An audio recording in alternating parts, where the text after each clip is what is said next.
आज के सेशन में हम सब देखने वाले हैं एम्पलीफायर्स। और ये जो एम्पलीफायर है पावर एम्पलीफायर के बारे में देखने। हालांकि जब हम सब एम्पलीफायर को क्लासिफाई करें तो हम डिफरेंट कैटेगरी के अनुसार कई एम्पलीफायर बना सकते हैं। Low power amplifier, high power amplifier, low signal amplifier, large signal amplifier, audio RF amplifier, direct coupled, transformer coupled, RC coupled, मतलब डिफरेंट। लेकिन हमें क्या देखना है? पावर एम्पलीफायर के बारे में देखना है। और पावर एम्पलीफायर में पावर एम्पलीफायर के क्या क्लासिफिकेशंस हैं, उनकी क्या कैरेक्टरिस्टिक होगी और उनकी कंपैरिजन स्मॉल सिग्नल के साथ कैसी होगी, ये सारी बातें हम सब देखने वाले हैं। ठीक है, तो सबसे पहले आगे बढ़ने से पहले जो सबसे इंपॉर्टेंट बात होती है, एम्पलीफायर क्या होता है। हमें अगर एम्पलीफायर को क्लासिफाई करना है, बहुत सारे बच्चे आप जानते भी होंगे कि क्या एम्पलीफायर को हम कैसे डिफाइन करें। ठीक है, तो सबसे पहले हम सब डेफिनेशन ही लेते हैं एम्पलीफायर का। देखिए आपके सामने ही एम्पलीफायर, यहां पर एक एम्पलीफायर है और ये एम्पलीफायर देखिए गेन का फॉर्मूला क्या होता है, जैसे कि आप देखिए हम अगर एक स्मॉल इनपुट सिग्नल अप्लाई करते हैं सिस्टम में, यहां पर एम्पलीफायर में स्मॉल इनपुट ये हमने अप्लाई किया हुआ है और ये जो स्मॉल वोल्टेज है आउटपुट पर आप देखेंगे एक लार्ज वोल्टेज आपको आउटपुट पे मिल रहा है, इसी को बोलते हैं एम्पलीफिकेशन। फॉर एग्जांपल हम क्या बोलते हैं, फॉर एग्जांपल मान लेते हैं आपको जो अप्लाई किया गया है यहां पर 10 मिली वोल्ट और जो आउटपुट में मिल रहा है 10 वोल्ट। ये बात समझ में आई? तो आपका जो गेन हो जाता है output divide by input, 10 divide by 10 milli volt, और ये कितना हो जाएगा 1000 टाइम ज्यादा हो गया। मिली का मतलब 1000 होता है। इसका मतलब अगर आप 1 वोल्ट इनपुट देते हैं तो आउटपुट कितना मिलेगा 1000 वोल्ट। अगर 1 मिली वोल्ट आउटपुट देते हैं तो आउटपुट आपको कितना मिलेगा, यस 1 वोल्ट। 1 मिली वोल्ट को ये ट्रांसफॉर्म कर रहा है कितने में, ये ट्रांसफॉर्म कर रहा है आपको 1 वोल्ट में। ये बात समझ में आ गई? कितना सिंपल सा है, ये बहुत छोटी सी बात है। अच्छा, अब यहां पर ये आपने देखा एम्पलीफायर क्या करता है। एम्पलीफायर क्या करता है, किसी वीक सिग्नल को स्ट्रॉन्ग सिग्नल में कन्वर्ट कर देता है। और ये कोई भी एम्पलीफायर हो, चाहे ये पावर एम्पलीफायर हो, चाहे आपका स्मॉल सिग्नल एम्पलीफायर हो, अल्टीमेटली वो कुछ ना कुछ आउटपुट पर बढ़ा के देते हैं।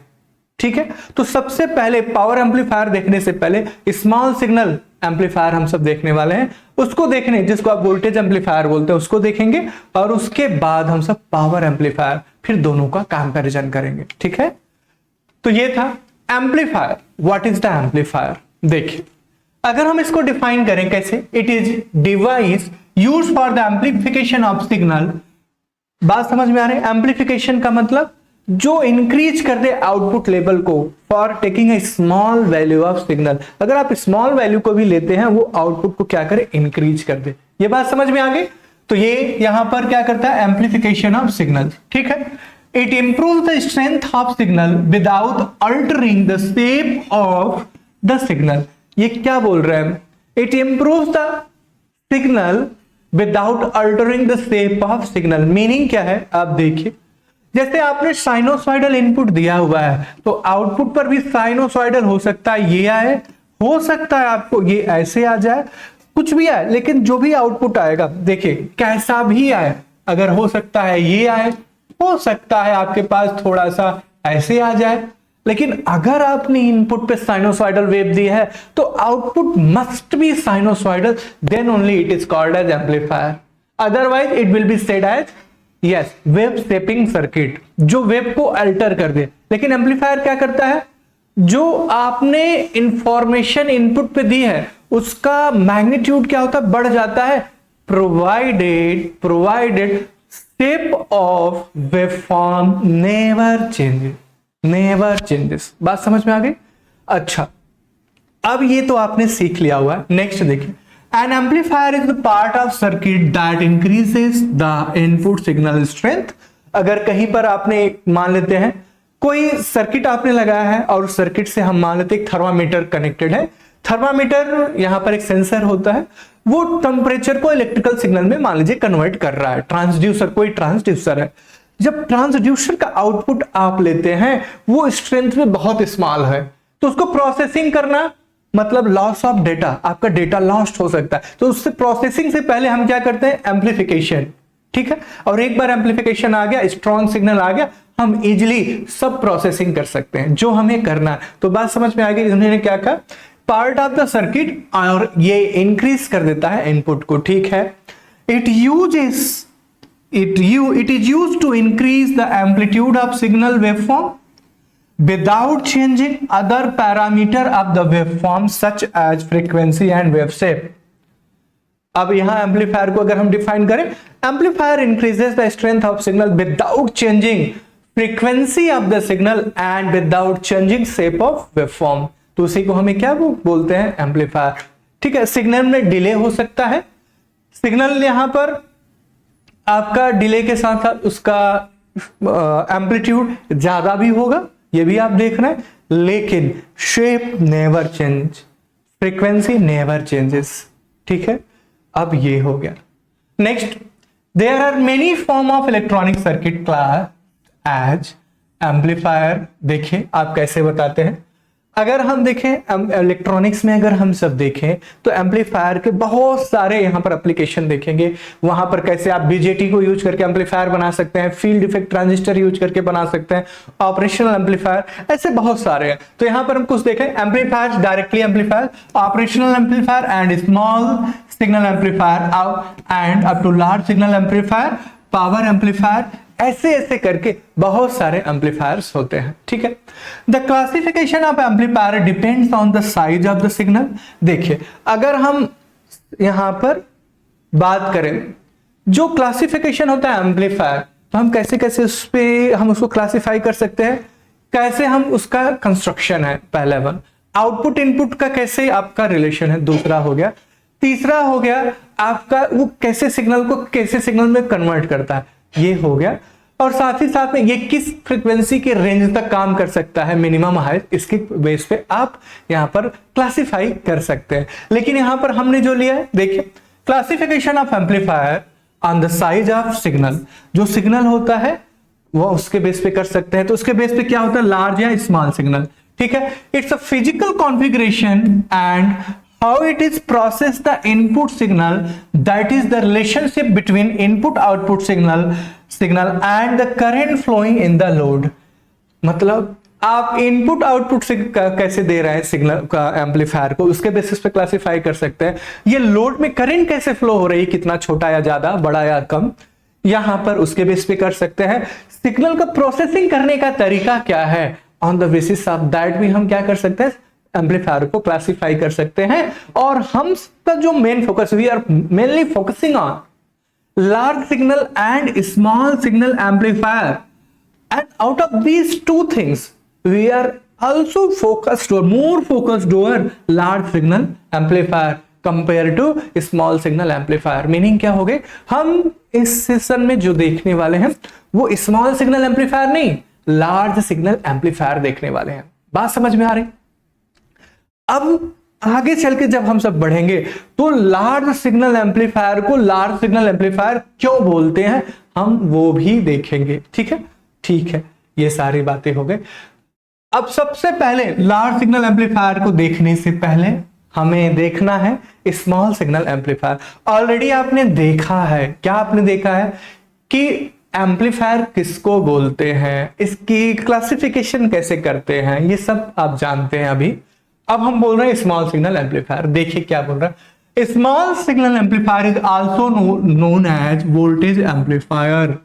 इसका मतलब जो स्मॉल सिग्नल एम्पलीफायर होते हैं, स्मॉल वोल्टेज को लार्ज वोल्टेज में कन्वर्ट कर देते हैं, ठीक है। आपको ये बात समझ में आ रही, फिर से आपको सुनना है।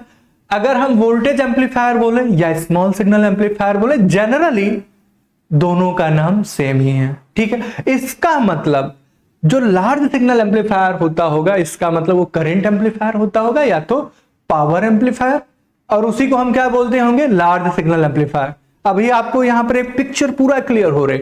On the basis of voltage, if amplification is done, then it is said to be small signal amplifier in general, while if amplification is done on the basis of current, then it is said to be power amplifier। आपको ये बातें clear हो रही है, कितनी छोटी सी बातें हैं, ठीक है। तो सबसे बड़ी बात है, इसको हम वोल्टेज एम्पलीफायर बोल सकते हैं, ठीक है, हम बोल सकते हैं तो अच्छी बात है।